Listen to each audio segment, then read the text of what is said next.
चीजों पर चर्चा की जाए। देखिए, पिछले 3 वर्षों में राज्य में जंगल राज व्याप्त है और श्रमिक और किसान उस जंगल राज का सबसे ज्यादा शिकार हो रहे हैं।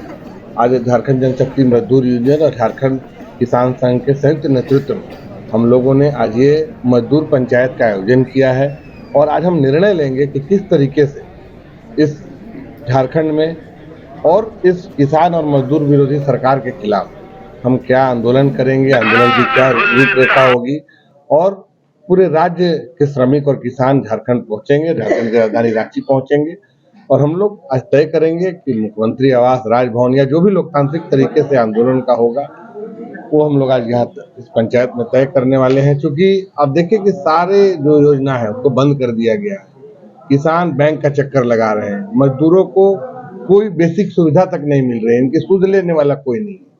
तो आज ये चिंता का विषय है कि झारखंड को हम लोग खनिज का राज्य बोलते हैं कि खनिज, उस खनिज क्षेत्र में भी जाएंगे तो कोयला के हमारे बड़े श्रमिक हैं, लेकिन उनको मिल क्या रहा है? उनको कुछ नहीं मिल रहा है। और इस राजनीतिक शून्यता का शिकार इस दलित, शोषित, वंचित वर्ग के लिए आज झारखंड जनशक्ति मजदूर यूनियन मजदूर और किसान पंचायत लगाकर आंदोलन की रणनीति तय करेगी। सरकार तो कहती है कि कोरोना काल में जो है हवाई जहाज से लाया गया मजदूरों को, लेकिन निश्चित तौर पर एक दो उदाहरण हो सकता है। कोई एक फंसा हुआ व्यक्ति है, वो तो राज्य सरकार का राजधर्म है कि उस राज्य का अगर आप मुखिया है तो वो किसी को बुला लेना है, लेकिन उससे जो है पूरे असंगठित क्षेत्र के और जो छोटे सीमांत किसान उनकी समस्या का समाधान नहीं होता है। वो तो बस एक सिंबॉलिक चल रहा है, कोई 10 मजदूर कहीं फंस गए, 17 मजदूर, ये बहुत बड़ी बात नहीं है। तो आजादी के बाद भारतीय लोकतंत्र में होता रहा है और सबसे ज्यादा उसमें केंद्र की मोदी सरकार ने जिस तरीके से आप देखे होंगे कि रूस और यूक्रेन की लड़ाई के बीच में कितनी मजबूती से भारत के झंडे के सहारे दूसरे देश के नागरिक अपने देश लौट गए। तो ये सब आईवास है। झारखंड की जनता धीरे धीरे समझ रही है कि हेमंत सरकार जो कहती है ठीक उसके विपरीत काम करती है। मजदूर पंचायत में मजदूरों की समस्या कितना सुनी जाती है? देखिए, मजदूर पंचायत ये तो आप देख लीजिए कि कोई राजनीतिक दल कई भीड़ बुलाता है या कोई और दल बुलाता है, और आज ये सुबह से रविवार से किसान और मजदूर बैठे हैं, आप खुद इनके बीच में जाएंगे तो खुद पता चल जाएगा। इनका ऐसा इतिहास है। मैं आपको बता दूं, अच्छा सवाल आपने किया है कि कोरोना काल में जब पूरे भारत में आप देख रहे होंगे कि यूपी के रास्ते दिल्ली और पंजाब से श्रमिक लौट रहे थे, झारखंड जनशक्ति मजदूर यूनियन ने बहुत ही मजबूती से दोनों वर्ष इनका मजदूरी का बढ़ोतरी कराया और सम्मान पूर्वक, मेरा एक भी मजदूर कोरोना का शिकार नहीं हुआ और इन लोगों ने सम्मान पूर्वक राज्य की अर्थव्यवस्था को चलाने का काम किया और यूनियन इनके साथ खड़ा रहा। मुख्यमंत्री ने अपने भाषण में कई बार कहा है कि किसानों को मजदूरी करने की नौबत आ गई है, तो क्या ये निश्चित तौर पर मैं सरकार पर ये आरोप लगाया जाता है कि मोदी सरकार ने इस राज्य को नहीं आपका सवाल बहुत ही अच्छा है और प्रासंगिक है। पिछले भाजपा की सरकार में जब रघुवर दास जी मुख्यमंत्री थे तो 5,000 रुपये प्रति एकड़ और 25,000 अधिकतम मिल रहा था मुख्यमंत्री किसी जन आशीर्वाद योजना। हेमंत जी जब वोट पाके आ गए तो सबसे पहले किसानों के इस अधिकार को कुचलने का काम किया। ये क्या किसान की बात करेंगे, इनके मुंह से झारखंडी, सदान, मूलवासी, शोषित, वंचित मजदूर किसान की बातें इनके मुंह से शोभा नहीं देती है। आप देखिए गूगल मैप लगाकर पहले का झारखंड जब भाजपा के सरकार में था या किसी और पार्टी में था, पूरा का पूरा ये पहाड़ खा रहे हैं। हमने सुना था लोग पैसा खाते हैं, लोग सोना खाते हैं, सहयोगियों के साथ मिलकर पूरा गंगा नदी के बालू का दोहन कर रहे हैं संथाल परगना में। पहाड़ के पहाड़ गायब हो गए और अब इनकी मंशा है कि मजदूर किसानों को भी ठिकाने लगा दें। अधिकतर अधिक से अधिक संख्या में महिलाएं भी मजदूरी करती हैं, क्या उनके लिए निश्चित तौर पर किन्हीं कारणों से महिला बहनें आज आ नहीं पाई। इतना थोड़ा विलंब से उनके पास गया था। बड़ी संख्या में लगभग 4400 राजधानी की महिला श्रमिक हमसे जुड़ी हुई है, हमारे यूनियन से जुड़ी हुई है। और आपको बता दें कि अभी हम लोगों ने कोरोना काल में ऐतिहासिक 50 रुपये प्रतिदिन उनकी मजदूरी को बढ़ाने का काम किया, जिससे हेमंत सरकार के लोग और जो बिचौलिए लोग हैं उनमें बहुत बौखलाहट भी आई हमारे प्रति, हमारे यूनियन के प्रति। लेकिन हमारा संकल्प है कि जब तक मजदूर और किसान मुख्य धारा में नहीं आएगा, हम इनको राजनीति का शिकार नहीं होने देंगे। हम इनको निकम्मी हेमंत सोरेन सरकार का निशाना नहीं होने देंगे और हम तब तक सरकार को घेरेंगे जब तक वो सही में इनके लिए कुछ अच्छा चीज लेकर आएंगे तो हम ताली बजा के स्वागत करने वाले लोग हैं। किसानों को ऋण माफी नहीं हो पाई। अब देखिए, किसानों की ऋण माफी का ये है कि उसमें टेक्निकल प्रॉब्लम बता के और उसके साथ इन्होंने जो प्रधानमंत्री का जो आता है पैसा 2,000 रुपए, उसको भी ये अपने तरीके से रोकने का काम करते हैं कि डीबीटी डायरेक्ट खाते में उनके ना जाए। इनकी मंशा इनके प्रति साफ नहीं है और ये दर्शाता है कि झारखंडी मानसिकता से ओतप्रोत नहीं है मुख्यमंत्री।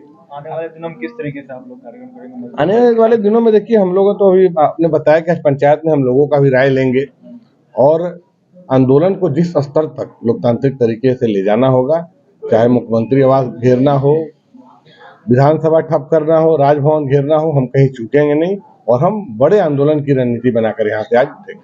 दिल्ली के तर्ज पे झारखंड भी अब फ्री सब का उपयोग ज्यादातर करने लगे, क्या राजनीतिक क्षेत्र में इसका कोई बदलाव देखने को मिलेगा? अपने सवाल को रिपीट करें। राशन फ्री, बिजली फ्री, फ्री का जो है नेता घोषणा करते हैं। देखिए, फ्री का दो मीनिंग है। एक, भारत के यशस्वी प्रधानमंत्री जी ने कोरोना काल में जब पूरा वैश्विक संकट था तो उन्होंने उन लोगों को फ्री अनाज देने का काम किया जो 80 करोड़ जनता को लगातार, आज तक भी वो स्कीम लगातार एक्सटेंशन हो रहा है। तो वो एक महामारी में हमने अपने राष्ट्र को सपोर्ट किया, देश को झुकने नहीं दिया। लेकिन अब कुछ लोग बाजार में बड़े बड़े झंडे लेकर आए हैं, ये मुफ्त में देते हैं। इनको जनता को बताना चाहिए ना कि मुफ्त में कैसे, मुफ्त में होता है क्या? मुफ्त में एक कार्यक्रम भी नहीं है, मुफ्त में हमारा आंदोलन भी नहीं होगा, मुफ्त में कोई मीडिया भी नहीं चल रहा। ये भारत को उसी जगह ले जाना चाहते हैं जहां 60-65 वर्षों में कांग्रेस लेकर गई थी, जहां से मोदी जी अथक प्रयास करके 24 घंटे, आपने कभी मोदी जी को आराम करते नहीं देखा होगा, सोते नहीं देखा होगा। माँ मरी 1.5 घंटा बाद वीडियो कॉन्फ्रेंसिंग बंगाल के कार्यक्रम में कर रहे थे। तो एक और राष्ट्र मोदी के साथ जाना चाह रहा है और एक तरफ ये आपने देखे होंगे कि पेड पाइपर और हेमलिन था जो बंसी बजाकर सबको गड्ढे में गिराना चाह रहा था। तो ये कुछ लोग जो हैं, जो आपने बोला दिल्ली से लेकर झारखंड तक, इनको पता होना चाहिए कि मुफ्त का कुछ नहीं है। कोयला जलता है, खनिज संपदा जलती है तो बिजली पैदा होता है, उस बिजली को हम क्यों देंगे फ्री में? हम कैटेगराइज करेंगे, हम उसका यूजर चार्जेस कम करेंगे। लेकिन अब जानते हैं, इतिहास गवाह है कि जिस राष्ट्र ने ज्यादा फ्री को बढ़ावा दिया उसका हाल श्रीलंका वाला हुआ। ये बोलने में हम लोगों को कोई परेशानी नहीं है। राष्ट्र को आगे बढ़ाइए, अपना टैक्स दीजिए और जो सही में शोषित वंचित लोग हैं उनको सुविधाएं दीजिए, फ्री का कहानी को खत्म कीजिए। अगर मजदूर की समस्या का झारखंड से सुलझा नहीं रहे तो आप उस पर क्या संदेश देना चाहिए झारखंड सरकार? देखिए, हम संदेश देना तो राज्य सरकार को हम लोग लगातार दे रहे हैं। अब संदेश देने का दौर खत्म हो गया है। अब हम लोग आंदोलन के मूड में है, मसाल जुलूस निकलेगा, धरना होगा, महाधरना होगा और फिर राजभवन या मुख्यमंत्री आवास का घेराव होगा। क्योंकि ये कुंभकर्णी नींद से जाग नहीं रहे हैं। इनको दिन रात पहाड़ को लूटना है, इनको बालू को लूटना है, इनको खनिज संपदा से जुड़े और जो लोग हैं उनको लाभ पहुंचाना है, इनको बड़े बड़े माफियाओं के साथ साठगांठ करना है, इनको शराब नीति तैयार करके पैसा लेना है लोगों से। तो इनके खिलाफ तो झारखंड के लोग, एक मजदूर किसान तो एक कड़ी है, पूरा झारखंड इनके खिलाफ गुलगुनान करेगा और ये पहले मुख्यमंत्री होंगे जो अपना गद्दी छोड़ के भागने का काम करेंगे। ललित नारायण ओझा, केंद्रीय अध्यक्ष, झारखंड जनशक्ति मजदूर यूनियन। झारखंड जनशक्ति मजदूर यूनियन के द्वारा आयोजित इस झारखंड के मजदूर और किसानों की समस्या के निराकरण हेतु आयोजित इस पंचायत की अध्यक्षता कर रहे इस राज्य में मजदूरों और किसानों के हक की आवाज को बुलंद करने वाले इस मजदूर यूनियन के केंद्रीय अध्यक्ष भारतीय जनता पार्टी के वरिष्ठ नेता, हम सबों के बड़े भाई श्री ललित नारायण ओझा जी इस कार्यक्रम में मौजूद, हम सबों ने जिनको शुरू से ही गरीब, शोषित, दलित, पीड़ित की लड़ाई लड़ते हुए रांची की सड़कों पर देखा, वैसे भारतीय जनता पार्टी के सह मीडिया प्रभारी हम सबों के बड़े भाई श्री संजय कुमार जायसवाल जी तथा उपस्थित आधुनिक भारत के निर्माता, आधुनिक भारत के निर्माण में जिनका अमूल्य योगदान है,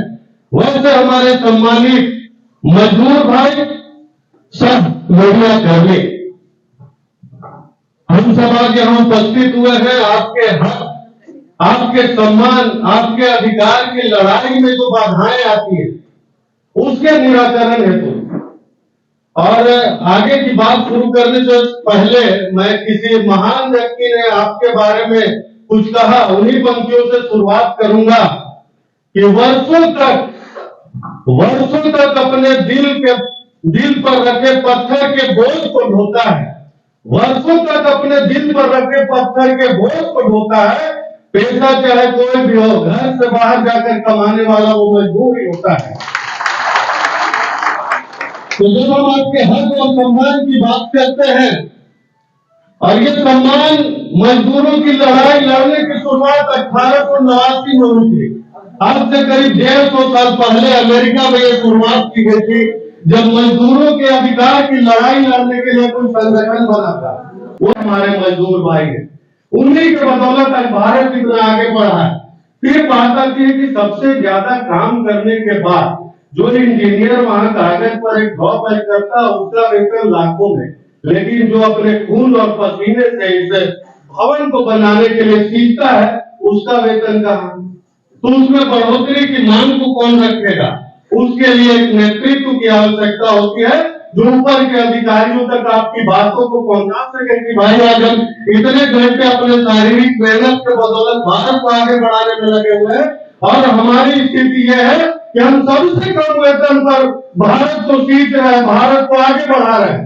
तो वहां पर आपको एक नेतृत्व की आवश्यकता होती है जो आपके अधिकारों और मांगों को उच्चतम अधिकारियों तक पहुंचा सके। तो वहां हम जब बच्चे थे तो हमने राज्य के अंदर राज्य अलग हुआ, उससे पूर्व बिहार था, तो हमने एक व्यक्ति को लड़ते हुए देखा, वो हमारी यादों से पूर्व में भी लोग लड़े होंगे, इससे कोई गुरेज नहीं।